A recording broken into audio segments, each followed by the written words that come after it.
Okay, this is the explanation of your summative test about the topics of electric charge, electric force, electric field, and electric potential. So on the first problem, there is a question there that you have a neutral ball. A neutral ball is suspended by a string. A positively charged insulating rod is placed near the ball and it is observed to be attracted to the rod. This is because, so to illustrate the problem, if you have a metal ball here, it's suspended by a rod. It's suspended by a string.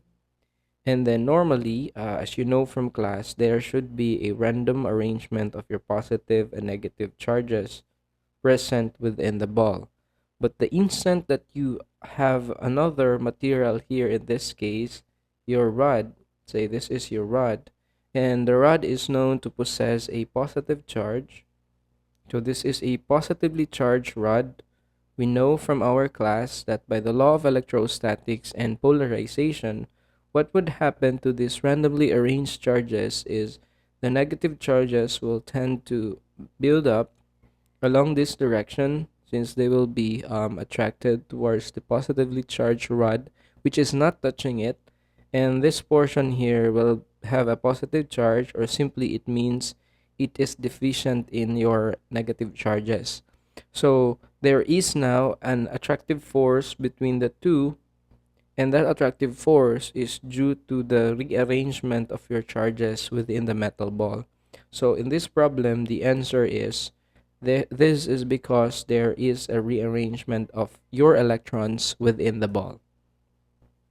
For question number 2, we have here two uncharged metal spheres, L and M. So that means to say it is neutral. Uncharged means it is neutral. It doesn't mean that it doesn't have a charge. It just simply means that there is a random distribution of your positive and negative charges. So they are balanced. So the number of positive charges and negative charges present are the same. So just like that. They are in contact, as you can see in the illustration here, and you brought a negatively charged rod close to L. So a negatively charged rod is brought close to L. I wonder why the illustration is positive, but this is should be a negatively charged one, but not touching it as shown. Oh, this is really confusing, no? Because the problem is saying a negatively charged rod, yet it's saying that daghan siya positive, but not touching it as shown. The two spheres are slightly separated and the rod is then withdrawn as a result. Now, based on what is said in the problem, the negatively charged rod, so this should be a negatively charged rod in contrast to what is illustrated. Maybe I'll just give this a bonus, no, kay murag galain-lain iyang nawong, but we know from the previous discussion, if we have a negatively charged rod here, what would happen in the two uncharged spheres is you'll have a net buildup of positive charges here because your negative charges class will be repelled by the negative charge over here, so they will tend to build on the other side as far as possible from the rod which bears also a negative charge. That's simple law of electrostatics. Like charges would like to, or like charges repel. So in the case then that this is now moved further, or this is now, say, displaced in a larger displacement, say along this point here, and then the two spheres are now separated. So when the two spheres are separated, what would happen is they will retain their charges. So this L sphere will become positively charged, and the M sphere would also be, and the M sphere will be negatively charged, just like this one. So the answer would be L is positive and M is negative. However, I would also like to consider the answers where their answer is this one. L is negative and M is positive, because if you look at the illustration here, this one is actually positive, right? So there should be a buildup of negative charges here. However, it's mentioned here a negatively charged rod is brought close to L. So it's quite conflicting. So either D or E is the answer. But if we stick to what is written here, the answer should be E. But if we base it from the illustration of this rod, the answer should be D. Okay, for number 3, two particles X and Y are 4 meters apart. So let me just illustrate this one. If this is my first particle and this one is my second particle, they are separated 4 meters apart. So just like this one. And then say X, I call this my particle X, this one as my particle Y. X now has a charge of 2Q while Y has a charge of Q. So you'll notice that the charge of X is larger than the charge of Y. The question is the force of X on Y is, so basically this is just a trick question. You just have to recall that the electric force or the Coulomb force is given by K, Q1, Q2 all over R squared. In this case, our Q1 and Q2 are 2Q and Q respectively. R squared, R is 4 meters. Now, you have to recall that the force of the electric force class is actually a mutual force due to interaction. When we say mutual, that means to say na it obeys your Newton's third law. So just like this. If 2Q and Q, if Q exerts a force on 2Q, let's say some force F, and also Q also exerts a force on 2Q, it should also be F also, because the forces that you can solve out of this equation is actually a mutual force of interaction between the two objects. So that means to saying it doesn't matter which one is larger charge or smaller charge, the force of their interaction is mutual for both of them, meaning to say they have the same magnitude of the force. So I'm hoping you can recall Newton's third law. If you have the force that body A exerts on body B is simply equal to the negative of the force that body B exerts on A. So, sorry. Electric force obeys Newton's third law just like this one. Sorry. So that is why if there is a force that 2Q exerts on Q, Q also exerts the same amount of force. So that's why the answer for this is they have the same magnitude as the force of Y on X. Okay, for number 4, two electrons, these are the electrons E1 and E2, they lie along a straight line as shown. The direction of the force of E2 on E1, the force of P on E1, and the total force on E1 respectively are, so you have to answer with the direction. So let's first start with the force of E2 on E1. So that means to say since it's on E1, the electric force vector should start on E1, and let's look at the influence of E2. So these are both electrons, so that means to say the force will be repulsion. So E1 will experience a force directed along this direction. Since it's moving away, it should move away. The force should move away from E2 because it's repulsion. They both have the same charge. Now, the second one is the force of the proton on E1. So on E1 still, I'm going to use green E1. So I'll start my electric force vector on E1 because it's P on E1. And then the influence of the proton is attraction. So it should move towards that. E1 should experience a force towards the proton since it's an attraction. But notice, class, that E1 and E2, they are close. So by the way, we'll recall the equation. It's just K charge 1, charge 2 all over R squared. So obviously, if the R will increase in value, the Fe will decrease. So if R will increase, R will decrease, Fe will increase. Now that is relevant because you have to consider na in the case of force of P on E1 right here, it's actually larger distance. E1 medyo layo siya kaysa sa P compared aning duha. So that means to say na yes, we are sure na it's attractive, so it must go here.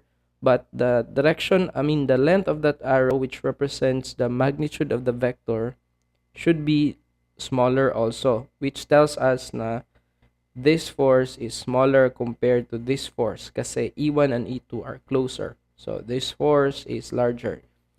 E1 and P are farther apart. So based from the equation, the force will also be smaller. That means to say then nga ano siya, the total force on E1, meaning all of these forces, if FE2 and FP1, you just add it up together, and the fact na dako ni siya class, larger si FE2, mas daog ni siya, so the force will be along the left. So to check our answer, so FE on 2 should be to the left. So kini sila, kini, pwede ni nga mga answer. And F of P should be to the right. Okay, so kini na lang B and D are the viable options. And the net force, the total force is along the left. Okay, so the answer should be D in this case. So you'll be expecting questions like this on the exam. Number 5. In the Rutherford model of the hydrogen atom, a proton with mass m, so let's say we have a proton here, and it has a mass m, large M, and charge q, large Q also. And then is in the nucleus, and an electron with charge a mass m and charge q. Let's say we have a nucleus somewhere here. This is not to scale. Small m and small q. Okay, it moves around the proton in a circle of radius r. So let's create a circle over here. Okay, and the distance is some radius r. Let K denote the Coulomb force constant and G the universal gravitation constant. We are asked to find for the ratio of the electrostatic force, Fe, all over the gravitational force, Fg. So this is what we are looking for. Now, electric force or Coulomb force, if you can recall, is just K. Q1, let's take the proton to be, the nucleus to be the Q1. So it's now Q. Our Q2 is for the electron, which bears a charge small q. So this is KQ, small q, all over, of course, R squared. That's for F sub E. And divided by F sub G. F sub G is just G. And then it's concerned of the masses. So mass M for the proton, for the nucleus, sorry. Should be large M for the nucleus. And mass also of the electron, small m, all over R squared. So from this, let's just do it the most detailed way. So KQ all over R squared. You multiply it by the reciprocal of the denominator, R squared over GMM. Now, obviously, the R squared term will cancel out, which leaves behind KQQ all over GMM.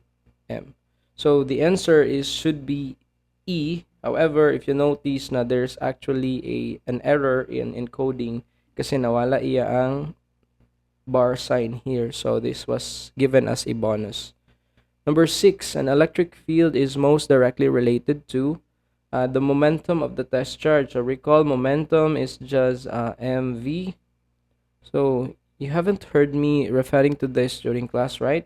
The kinetic energy is simply 1/2 mv squared. Potential energy U is just K Q1 Q2 all over R. Okay, the force carried by the test charge, and the force acting on the test charge. You just have to recall, class, that the electric field by definition is simply the force per unit test charge. And if you write this further, this will become K Q, the source charge, or over R squared. So the fact that it's only dependent on the source charge eliminates option E. So you cannot answer option E because it's independent now of the test charge. So the only viable answer in this case, without any doubt, is it's related to the force acting on the test charge. Because by definition, electric field is just the force per test charge. Okay, number 7. Experimenter A uses charge q sub 0, a test charge q sub 0, while experimenter B uses a test charge negative 2 q sub 0 to measure an electric field produced by a stationary charges. A finds a field, or experimenter A finds a field that is, so this is just a conceptual question about electric field. So say for example, I know it says stationary charges, but for simplicity, let's just say I have one charge here and it has an electric field. The result would be the same class kasi it's more complicated if we have many charges. I cannot draw appropriately the electric field anymore. So let's say like this one. So what happened in the experiment is, say at this point, we have experimenter A. He used a test charge Q sub 0 to know the strength of the electric field. Now at a later time, so si experimenter B again, a new experimenter, say experimenter B, on the same point, he situated a test charge which is now negative 2 q sub 0. So what should you expect? Now again, by definition, the electric field is simply K Q all over R, or in terms of force, that's just the force per test charge. Now notice class, from this part here, your electric field is actually dependent only on the source charge, and this is our source charge Q. Source charge, it does not care or is independent about the test charge. So that means to say, for experimenter A and B, they are using different test charge, and the electric field is independent of the test charge. That means to say, and they're sorry, they're probing the same charge Q, source charge Q. That means to say that both of them will measure the same magnitude and direction of the field. Okay, I'm hoping this is clear. Number 8, two protons P1. This one is P1 and P2. Those are the location of your protons. The direction of the electric field at points 1, 2, 3. So these are the field points, respectively, are like this. So we're looking at the direction. So syempre, just like in electric force, we start our arrow on the direction of the field point. So the for field point 1 here, I'm going to write again, electric field is simply equal to K Q all over R squared. Notice the dependence of the electric field on R squared. So when R squared increases, when this term here increases, the electric field decreases. When this decreases, the electric field increases. So I'm hoping that is clear, because on field point 1 here, due to the influence of P1, so P1 is proton, no, positive charge. The electric field is moving away out of P1. So paana siya, pahawa sa iya. Now since P1 is close to field point 1, this should look like a longer na electric field, which tells us na stronger na siyang electric field. So E of P1. Now on the same field point, you also have the influence of P2, right? Proton 2. Now since proton 2 is slightly farther na on the field point 1, and also proton, the electric field should be away from that. That is why you'll notice na the electric field of proton 2 will be slightly smaller but along the same direction. So this is the electric field of P2. Okay, so basically they add up to the same direction. So we know na the first direction should be towards the left. Now at field point 2, I'm going to erase this now. Okay, at field point 2, I'm going to use green. Here, the influence of the proton 2 here, this one, since that is very close, strong kay na yung influence, or strong kay yung electric field. And since P2 is a positive charge, it would have a field na pa-away sa iya. Paana, no? Okay, positive man iyang charge, away. So that means to say nga on field point 2 na dire ang direction sa imo ang electric field due to proton 2. Now, on the same field point, let's now look into the influence of the proton 1.